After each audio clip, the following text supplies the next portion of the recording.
Peri engineering, arts and science, pharmacy, nursing மற்றும் physiotherapy கல்லூரிகள் சென்னை இந்தியாவில் சிறந்த உள்கட்டமைப்பு கொண்ட கல்லூரிகளில் ஒன்று. 100% வேலை வாய்ப்பினை உறுதி செய்யும் சாதனை. ஆயிரக்கணக்கான பிற கல்லூரி மாணவர்களுக்கும் வேலை தந்த பெருமை. பெரி, எங்கள் கண்களில் உங்கள் கனவுகள்.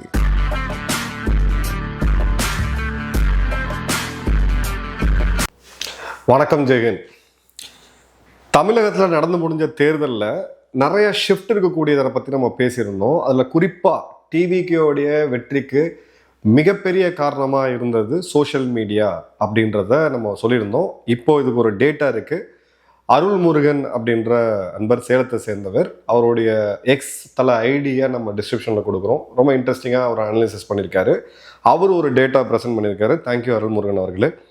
இப்போது இந்த டிஜிட்டல் பெனிட்ரேஷன், தமிழோட டிஜிட்டல் பாலிடிக்ஸ் அப்படின்றது எந்த அளவுக்கு இவங்களுக்கு சோஷியல் மீடியா ப்ரெசன்ஸ் இருக்குது, அதில் எந்த அளவுக்கு ஓட்டு மாறி இருக்குது, இவங்களுக்கு ஓட்டு விழுந்திருக்குன்னு தெரிஞ்சால் பார்க்கலாம். இப்போ ஃபஸ்ட்டு எடுத்தீங்க அப்படின்னா சோஷியல் மீடியா ரீச்சு. டிவிகேவோட தலைவர் விஜய் அவர்கள் இன்ஸ்டாகிராமில் 1,60,00,000 பேர், ஃபேஸ்புக்கில் 82 லட்சம் பேர், ட்விட்டர் எக்ஸ் தளத்தில் கிட்டத்தட்ட 43 லட்சம் பேர், டோட்டலாக எல்லாம் சேர்த்திங்கன்னா 2.86 கோடி. ஸோ இருக்கிறதுலேயே ஹையஸ்ட் சோஷியல் மீடியா ஃபாலோவிங் யாருக்கு இருக்குது அப்படின்னு பார்த்தீங்கன்னா இவர் விஜய் அவர்களுக்கு இருக்குது. இந்த யூனிக் ரீச் அப்படின்றது 1.4 to 1.8 கோடி அளவுக்கு இருக்குது. ஸோ ஒரு திரைப்படத்துறையிலிருந்து வந்தவர், ஒரு பிரபல நடிகராக இருந்தவர். ஸோ கண்டிப்பாக அந்த பேஸ் ஸ்ட்ரென்த் அவருடைய அந்த இப்போ இந்த 1.61 கோடி ஃபாலோவர்ஸை நீங்கள் இன்ஸ்டாவில் கொண்டு வரணும் அப்படின்னா அது நீங்கள் மிகப்பெரிய ஒரு கேம்பெயின் பண்ண தான் முடியும். அவருக்கு ஆக்டர் அப்படின்ற அந்த பேஸ் இருக்கிறத நம்ம தெளிவாக பார்க்க முடியுது. அடுத்தது அவங்களுடைய கட்சி டிவிகேவுடைய அஃபிஷியல் சோஷியல் மீடியா ஹேண்டில். இது பார்த்தீங்கன்னா இன்ஸ்டாகிராமில் ஒரு 6 லட்சம் பேர் இருக்காங்க, ஃபேஸ்புக்கில் ஒரு 14 லட்சம் பேர், எக்ஸ் தளத்தில் பார்த்தீங்கன்னா ஒரு 12 லட்சம் பேர், டோட்டலாக பார்த்தீங்கன்னா ஒரு 32 லட்சம் பேர், ஒரு 0.25. ஸோ கட்சியை விட கிட்டத்தட்ட ஒரு 5 மடங்கு 6 மடங்கு அதிகமான ரீச்சு அவரோட தலைவராக இருக்கக்கூடிய விஜய் அவர்கள்ட்டே இருக்குது அப்படின்றத பார்க்குறோம். அடுத்தது திமுகவோட தலைவர் மு.க. ஸ்டாலின் அவர்கள் இன்ஸ்டாகிராமில் 20 லட்சம், ஃபேஸ்புக்கில் 43, எக்ஸ் தளத்தில் 18, ஓவராலாக பார்த்தீங்கன்னா ஒரு 81 லட்சம். இவருக்கு ஒரு 0.5 to 0.7 அளவுக்கு, 0.5 சொல்கிறது நான் கோடியில் சொல்கிறேன், லட்சத்தில் சொல்லணும்னா 50 to 70 லட்சம், ஒரு பதிவை போட்டால் 70 லட்சம் பேருக்கு அது போய் சேருது. டிஎம்கேவுடைய அஃபிஷியல் ஹேண்டலுக்கு பார்த்தீங்க அப்படின்னா ஓவராலாக எல்லாம் சேர்த்து 42 லட்சம். ஸோ இங்கேயுமே டிஎம்கேவோட ஹேண்டலை விட ஸ்டாலின் அவர்களுக்கு டபுளாக இருக்கக்கூடியதை நம்ம பார்க்குறோம். அடுத்தது அதிமுகவுடைய தலைவர் எடப்பாடி அவர்கள் குமுலேட்டிவாக பார்த்தோம்னா 17.2 லட்சம் தான். ஸோ விஜய் அவர்களுக்கு 2.86 கோடி, ஸ்டாலின் அவர்களுக்கு 81 லட்சம், மூணாவதாக இருக்கக்கூடிய இபிஎஸ் அவர்களுக்கு பார்த்தீங்க அப்படின்னா வெறும் 17,20,000 தான். அவங்களோட கட்சிக்கு பார்த்தீங்கன்னா ஒரு 30 லட்சம் பேருக்கான ரீச் இருக்கு. ஸோ கட்சியை விட அவர் தலைவரோட இது பாதி தான் இருக்கு அப்படின்றத பார்க்குறோம். சீமான் அவர்களுக்கு பார்த்தீங்கன்னா ஓவராலாக ஒரு 18 லட்சம் பேர், அவங்க கட்சிக்கு பார்த்தீங்கன்னா 13 லட்சம் பேர். லீடர் அபவ் த பார்ட்டி, அதாவது பாப்புலாரிட்டி சோஷியல் மீடியாவில் அப்படின்ட்டு. இப்போ இதை அப்படியே ஓட்டா கன்வெர்ட் பண்ணி பார்ப்போம். இப்போ தேர்தல் ரிசல்ட் வந்திருக்கு, நம்ம தெளிவாக பார்க்குறோம். இப்போ டிவிகேவோட எக்கோசிஸ்டம் இவங்களோட தனிப்பட்ட முறையில் அவங்க எடுத்தது 1.73 கோடி வாக்கு. ஸோ இந்த 1.73 கோடி வாக்கில் 35% ஓட் ஷேர் அப்படின்னு வரும்போது ஒரு டிஜிட்டல் ஃபாலோவருக்கு ஒரு ஓட்டு வாங்கியிருக்காங்க.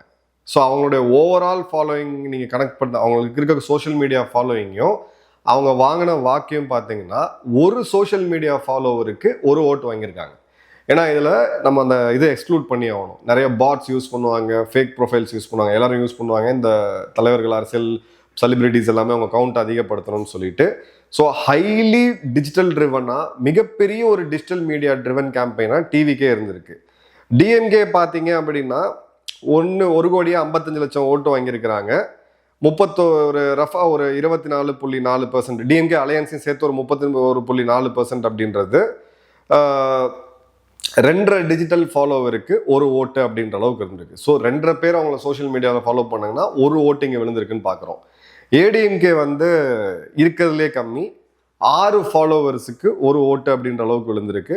என்டிகே எடுத்தீங்க அப்படின்னு பார்த்தீங்கன்னா டிஜிட்டல் அவங்களும் ரொம்ப ஆக்டிவாக இருக்காங்க. 1.3 ஃபாலோவருக்கு ஒரு ஓட்டு அப்படின்றது. ஸோ இந்த சினிமா ட்ரிவனா அந்த பேஸ் வந்து அவங்களுக்கு கிடைக்குது. ஒரு மோஸ்ட் பாப்புலர் ஆக்டர் தமிழ்நாட்டில், இன்ஃபேக்ட் சவுத் இந்தியாவில் கூட சொல்லலாம், அவருக்கு இருக்கக்கூடிய பேஸை அவங்க மிகப்பெரிய லெவலில் பயன்படுத்தியிருக்காங்க.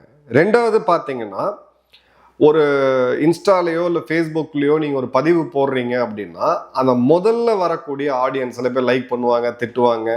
நம்மளதெல்லாம் ஃபேஸ்புக்கில் பார்த்தீங்கன்னா என்னோட கொள்ளு தாத்தா வரைக்கும் திட்டிருக்காங்க. அது எதுக்குன்னு தெரில, சரி ஃபைன், அது ஓகே. அந்த கமெண்ட்ஸு என்கேஜ்மெண்ட்ஸ்ன்னு நம்ம சொல்லுவோம் இல்லைங்களா, அது அதிகமாக அந்த ஸ்டார்டிங் ஒரு இதில் அதிகமாக அது எக்ஸ்பெரன்ஷியலாக அந்த அல்காரித்தமே எடுத்து மேலே கொடுக்கும். இப்போது ஒரு நிமிஷத்துக்கு உலகம் முழுக்க பல கோடி பதிவுகள் பதியப்படுது. ஆனால் உங்கள் மொபைல் ஸ்க்ரீனில் நீங்கள் பார்க்கக்கூடியது என்ன அப்படின்னு பார்த்தீங்கன்னா, நீங்கள் ஃப்ரீக்வெண்ட்டாக பார்க்கக்கூடியது இந்த கட்சிக்கு சார்பாகவோ இல்லை இந்த கட்சிக்கு எதிராகவோ ஏதோ ஒரு இதில். ஸோ அந்த கண்டென்ட்டை அல்காரித்தமை ரொம்ப எஃபெக்டிவாக அவங்க வந்து இது பண்ணியிருக்கிறாங்க அப்படின்றத பார்க்குறோம். ஸோ 2026 அவங்களுடைய டிஜிட்டல் வியூஸும் அதிகமாகுது. அதை அப்படியே பார்த்தீங்கன்னா 2026 ரிசல்ட்லேயுமே காமிக்குது அப்படின்றத பார்க்குறோம். இப்போ ஒரு கட்சி எப்படி அப்படின்னு பார்த்தீங்கன்னா, அதிமுக திமுகவா எல்லாரும் என்ன சொல்லுவாங்கன்னா, கட்டமைப்பு இருக்குப்பா. ஸோ கட்டமைப்பு என்ன, ஒரு மாவட்ட செயலாளர், ஒரு கிளை செயலாளர், பிறகு ஒன்றிய செயலாளர், அந்த பூத்தில் வந்து ஒரு 10 ஏஜென்ட் இருப்பாங்க. வாக்காளர் அட்டையில் இது பண்ணுறதுலேருந்து, ஸ்கீம்ஸை கொண்டு போய் சேர்க்கறதுலேருந்து, அங்கே இருக்கக்கூடிய ரேஷன் கடையில் பணம் வாங்கி கொடுக்கறதுலேருந்து ஒரு செட்டப் தமிழ்நாடு முழுக்க இருக்கும். அது வேற எந்த கட்சிக்காவது இருக்கா அப்படின்னு பார்த்தீங்கன்னா கண்டிப்பாக கிடையாது. ஸோ ட்ரெடிஷ்னலாக நம்ம எப்படி எலெக்ஷனை கேஜ் பண்ணுவோம் அப்படின்னா, 2 பிரதான கட்சிகள் ரெண்டுமே வந்து ஒரு ஸ்ட்ராங்கான கேடர் பேஸ் இருக்கக்கூடியது, அந்த எக்ஸிகியூஷன் மிஷினரி அப்படின்றது இருக்கும். ஸோ இவங்களால தான் தமிழ்நாடு முழுக்க வாக்கு வாங்க முடியும் அப்படின்றது ஒன்று. ரெண்டாவது, அவங்களுக்கு இருக்கக்கூடிய நெட்வொர்க். இப்போ ஒரு ஸ்டாலின் அவர்கள் ஒரு மெசேஜை கொடுக்குறாரு அப்படின்னா ஜஸ்ட் ஒரு 10 நிமிஷத்துல அவங்களோட கட்சியோட கடைசி தொண்டர் வரைக்கும் அந்த மெசேஜ் வரும். ஸோ இதுதான் அவங்களுக்கு இருக்கக்கூடிய பெரிய அட்வான்டேஜ். அதே சமயம் வெல்ஃபேர் ஸ்கீம்ஸ், இவர் வந்து ஃப்ரிட்ஜ் தரேன்னு சொன்னார், அவர் வந்து நான் கூப்பனா தரேன், உங்களுக்கு என்ன வேணுமோ வாங்கிக்கங்கன்னார். இந்த வெல்ஃபேர் ஸ்கீம்ஸு ஓட்டு உங்களுக்கு கிடைச்சிருமா அப்படின்னு பார்த்தீங்கன்னா, ஒருத்தர் ஏற்கனவே கொடுத்துக்கிட்டு இருக்காரு. இப்போ பீகாரில் பார்த்தீங்கன்னா பிஜேபி ஜேடியு சேர்ந்து கொடுத்துக்கிட்டு இருந்தாங்க. அவங்கள விட டபுள் மடங்கா தரேன்னு சொல்லி காங்கிரஸும் ஆர்ஜேடியும் சொன்னாங்க. ஆனால் கொடுத்துட்டு இருக்கிறத விட கையில் இருக்கிறத தான் நம்பணும், இல்லாததை போய் நம்ம அப்புறம் பார்க்கலான்ற ஒரு மென்டாலிட்டி இருக்கு. தமிழ்நாட்டில் இனிமே வரக்கூடிய காலங்களில் வெல்ஃபேர் ஸ்கீம்ஸ் அப்படின்றது, இலவசமா இது இலவசமா அதுன்றது நிச்சயமா ஒரு டிரான்சாக்ஷனாக தான் மக்கள் பார்க்குறாங்களே ஒழிய இது ஒரு லாயலிட்டி ப்ரோக்ராம் கிடையாது. இப்போ நிறுவனங்கள் என்ன பண்ணுவாங்க அப்படின்னு பார்த்தீங்கன்னா, ஹோண்டா பைக் எனக்கு நான் வாங்கின முதல் பைக்கு அதுதான், இன்னைக்கு வச்சுட்டு இருக்கிற இதுலையும் பார்த்தீங்கன்னா ஒரு லாயலிட்டி இருக்கும், நமக்கு வந்து இந்த பிராண்டு இதுதான் வாங்கணும்னு சொல்லிட்டு. ஆனால் வெல்ஃபேர் ஸ்கீமை பொறுத்த வரைக்கும் லாயலிட்டி அப்படின்றது கிடையாது. நீங்கள் அப்போ டிவி கொடுத்தீங்க, நான் அப்போ இது டிஷ் ஆண்டனா கொடுத்தேன் அப்படின்னா அது அப்போ முடிஞ்சு போச்சு, அந்த தேர்தலோடு முடிஞ்சு போச்சு. ஸோ இந்த இடத்துல லா ஆஃப் டிமினிஷிங் எஃபெக்ட் அப்படின்றது கிளியராகவே வருது.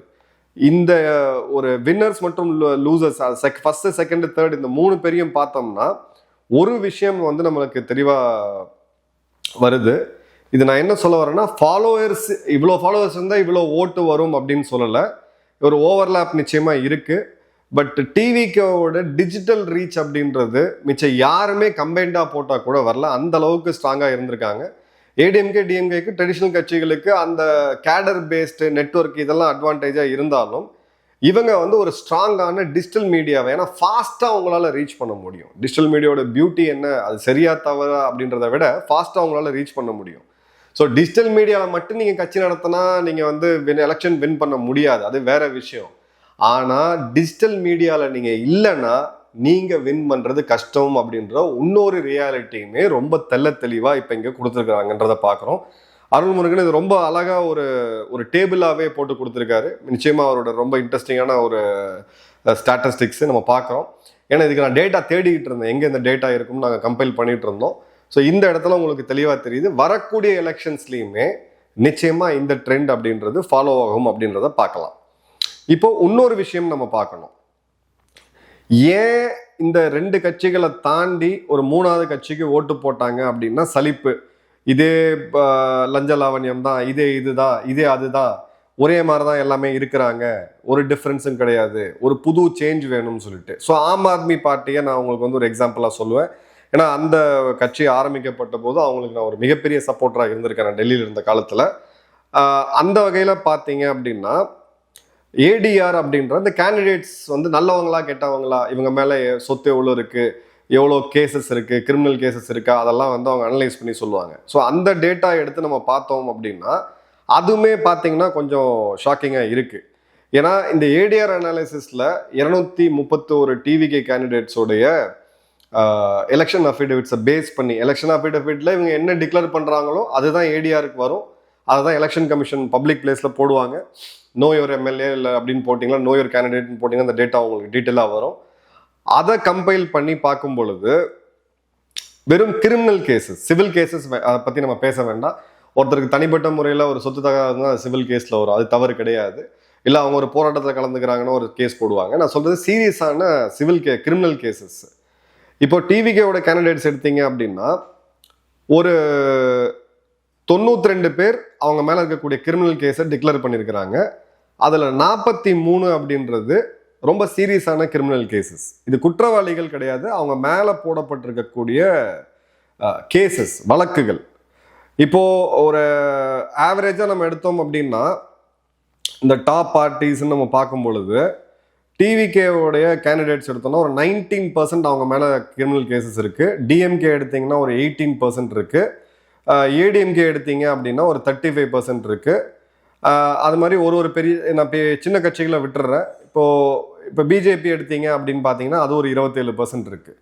ஸோ இந்த மாற்றம் வேணும் அப்படின்னு வரும் பொழுது அந்த மாற்றத்துக்கு உண்டான ஒரு ஃபஸ்ட்டு குவாலிஃபிகேஷன் என்ன அப்படின்னு பார்த்தீங்கன்னா அந்த கேண்டிடேட்டோடைய ப்ரொஃபைல் நல்லா இருக்கணும், நல்ல மனுஷனாக இருக்கணும், அவர் மேலே அந்த ரவுடிசம் பேக்ரவுண்ட் இருக்கக்கூடாது, லேண்ட் கிராபிங் பேக்ரவுண்ட் இருக்கக்கூடாது, கிரைம் அகெயின்ஸ்ட் பீப்புள் வந்து இருக்கக்கூடாது அப்படின்றதான். பட் அங்கேயுமே பார்த்தோம் அப்படின்னா டேட்டாவை நம்ம ஒத்து பார்க்கும் பொழுது நிச்சயமாக இப்போது இது வந்திருக்குது.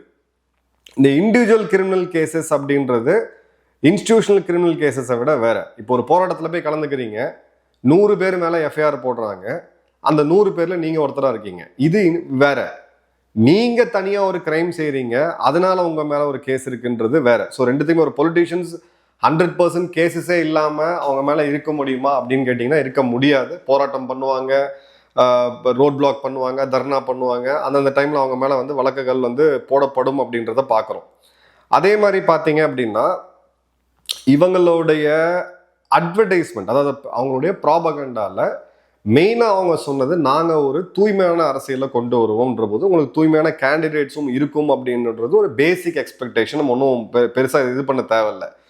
அது தவிர இவங்களுடைய இன்னொரு டேட்டா எடுத்தோம் அப்படின்னு பார்த்தீங்கன்னா இவங்க கேண்டிடேட்ஸ்லேயே கிட்டத்தட்ட ஒரு 100 பேர் பார்த்தீங்கன்னா அதிமுக திமுகன்னு இவங்க கட்சியிலேருந்து இவங்க போய் ஜாயின் பண்ணவங்களும் இருக்கிறாங்க.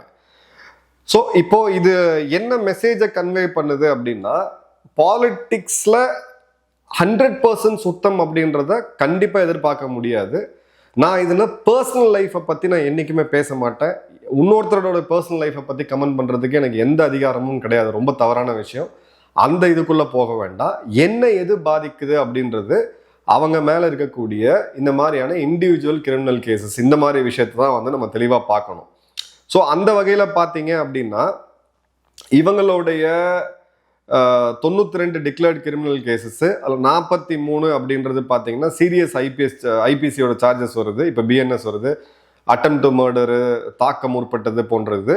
இதில் ஒரு 100 பேர் வரைக்கும் பார்த்தீங்க, 100 கேண்டிடேட்ஸ் வரைக்கும் பார்த்தீங்கன்னா ஏடிஎம்கே டிஎம்கே காங்கிரஸ்ல இருந்து இங்கே வந்திருக்கிறாங்க. அப்படின்ற போது ஒரு மெசேஜ் இது என்ன வருது அப்படின்னா இவங்க நாளைக்கு ஆட்சி அமைக்கும் பட்சத்தில் இவங்க மேலே இருக்கக்கூடிய அந்த லைம்லைட் அப்படின்றது எந்த அளவுக்கு இருக்கோ அந்த அளவுக்கு இவங்க மேலே வந்து அந்த ஜூம் போட்டு பார்க்குறதுமே இருக்கும். குறிப்பாக தமிழக ஊடகங்கள் நம்ம எல்லாருக்குமே தெரியும். இன்ஃபேக்ட் இவங்களோட ஒரு எம்எல்ஏவை பாவம் ஒரு 5 வருஷத்துக்கு முன்னாடி அவர் ஏதோ ஒரு பியர் குடிச்சிட்டு அவர் ஃப்ரெண்ட்ஸோட இருந்ததை இன்னைக்கு அவர் பண்ணதான் ஒரு வீடியோ போட்டாங்க. அதனால தான் சொல்லுவேன், இந்த வீடியோவை பார்த்து உடனே ரியாக்ட் பண்ணுறது தப்புன்னு சொல்லிட்டு. பட் இங்கே லார்ஜர் சென்ஸ் என்ன அப்படின்னா இந்த இன்கம்பன்சியை இவங்களால உடனடியாக கொண்டு வந்துட முடியும். உங்களை வந்து எல்லாருமே வெளிச்சத்தில் பார்த்துட்டு இருப்பாங்க. என்னோட பல ஃப்ரெண்ட்ஸ் டிவிகேல இருக்கீங்க, நிறைய பேர் எனக்கு கிரிட்டிசைஸ் பண்ணுவீங்க. சரின்னு சொல்கிறது கரெக்டு தான். நீங்கள் வந்து பெரிய வெற்றியை பெற்றிருக்கீங்க. முதல் ஆளாக இதுக்கு வந்து நான் நன்றி தெரிவித்தது நான் தான், பாராட்டு தெரிவித்தது நான் தான். பட் உங்கள் மேலே இருக்கக்கூடிய நீங்கள் பார்ட்டி வித் டிஃப்ரென்ஸ் அப்படின்னு வந்தீங்கன்னா, அந்த பிராண்டில் வந்தீங்கன்னா நிச்சயமாக இந்த இடத்துல வந்து ரொம்ப உங்களை பார்ப்பாங்க. அது ஃபஸ்ட்டு. செகண்டு, இப்போ இந்த மாதிரி ஒரு இவ்வளோ பெரிய கட்சி, அதை வந்து நீங்கள் A to Z அவங்க கண்ட்ரோலில் வைக்க முடியுமானா முடியாது. இப்போ யாரோ ஒரு கிரைம்ல ஒரு கட்சிக்காரன் ஈடுபட்டிருப்பான், டக்குன்னு பார்த்தீங்கன்னா அவன் சீஃப் மினிஸ்டரோட ஃபோட்டோ எடுத்திருப்பான். ஒரு அரசியல்வாதி ஒரு நாளைக்கு குறைஞ்சது ஒரு 10,000 பேர், 5,000 10,000 பேர் ஃபோட்டோ எடுப்பாங்க. அவங்களோட ஒருத்தரோட கேரக்டர் கான்டாக்ட் சர்டிஃபிகேட்டை வச்சு அவங்க வந்து வெரிஃபை பண்ண முடியாது. It is unfair to judge a politician like that. நிறைய இடத்துல நம்ம பார்த்தோம், எவனோ ஒருத்தன் கிரைம்ல இருப்பான், பார்த்தா அவர் முதல்வர் கூட இருக்காரு, இந்த கட்சி தலைவர் கூட இருப்பான்றாங்க. அது முதல்வர் வந்து ஒருத்தராக பார்த்தவர் வந்து நல்லவராக கெட்டவரான்னு ஃபோட்டோ எடுக்க முடியாது. ஆனால் இவங்களை கட்டுக்கோப்பாக வச்சு அந்த டிசிப்ளினை மெயின்டைன் பண்ணுறது தான் தலைமையோடைய ஃபர்ஸ்ட் பண்பு. இதை வந்து ஒரு அந்த ரூத்லெஸ்ஸாக மிலிட்ரி டிசிப்ளின். ஏன் மிலிட்ரியில் வந்து ஒரு விஷயம் நம்ம சரியாக பண்ணுறோம் அப்படின்ற போது, இன்றைக்கும் என்னுடைய உயர் அதிகாரிகள் அவங்க ரிட்டையர் ஆனவங்க அவங்க வீட்டை யாராவது போய் பார்க்குறோம் அப்படின்னா, ஒரு நாள் நான் ஷேவ் பண்ணாமல் போனால் கூட, என்னப்பா நீ சிவிலியன் ஆகிட்டியா, அப்படி ஷேவ்லாம் பண்ண மாட்டியா, ஏன் இப்படி டிசிப்ளின் இல்லாமல் இருக்க, ஏன் முடி இப்படி இருக்குன்னுவாங்க. ஸோ இந்த இடம் தான் ரொம்ப ரொம்ப முக்கியம். இந்த பாசிட்டிவ் சேஞ்சை எந்த கட்சி கொண்டு வந்தாலும் எழுதி வச்சுக்கோங்க, அவங்களோட ஃபியூச்சர் இந்திய வரலாறு அரசியலில் ஒரு மிகப்பெரிய லெவலில் இருக்குது. கான் ஆர் தோஸ் டேஸ் அரசியல்வாதினா என்ன வேணால் பண்ணலாம் அப்படின்றது. இப்போ இருக்கிறது டிஜிட்டல் மீடியா யுகம். Digital media is a necessary evil அப்படின்றது பொலிட்டிஷியன்ஸ்க்காக இருக்குது. என்னுடைய சர்க்கிள் இருக்கக்கூடிய அரசியல் இருக்கக்கூடிய பல நண்பர்களுக்கு பல காலகட்டங்களுக்கு முன்னாடி இதை சொல்லியிருக்கேன். நீங்கள் சோஷியல் மீடியா ப்ரெசன்ஸ் அப்படின்றது ரொம்ப ரொம்ப முக்கியம். ஏன்னா அந்த இடத்துல தான் நீங்கள் உங்களுடைய கருத்துக்களை முன்வைக்கிறீங்க, மக்கள் சரியா இல்லையான்னு பார்த்து ஃபாலோ பண்ணுறாங்க. ஒன்ஸ் ஃபாலோ பண்ண ஆரம்பிச்சுன்னா உங்களுக்கு ஒரு பீரியட் ஆஃப் டைம் அவங்க ஓட் பேங்காக மாறுறாங்க. உங்களுடைய கமெண்ட்ஸ்ன்றதை கமெண்ட் பாக்ஸில் போடுங்க. நன்றி, வணக்கம், ஜெய்ஹிந்த்.